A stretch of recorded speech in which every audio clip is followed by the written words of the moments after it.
भिवंडी लोकसभा मतदारसंघामध्ये जसं ज्या प्रकारे आमचे आगरी बांधव राहतात, मोठ्या प्रमाणात आमचे कुणबी बांधव राहतात, आमचे मुस्लिम बांधव राहतात, आमचे एससी बांधव राहतात, आमचे एसटी बांधव राहतात, आमचे इतर सगळ्या मायनॉरिटी जाती धर्माची विविध असे धर्माचे लोक इथं राहतात, मतदार इथे राहतात.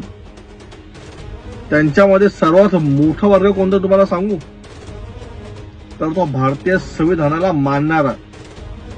आणि त्या प्रत्येकाला हे एकदम खात्रीशीर माहिती आहे की जर तुमच्या पक्षाची सरकार पुन्हा सत्तेत आली तर तुम्ही लोकशाहीची रचना करणारं भारतीय संविधान बदलण्याच्या पूर्ण तयारीत आहात. आणि मी बोलत नाहीये किंवा कोणतं काँग्रेस पक्षाचा पदाधिकारी बोलत नाही किंवा कोणत्या राष्ट्रवादीचा पदाधिकारी बोलत नाही.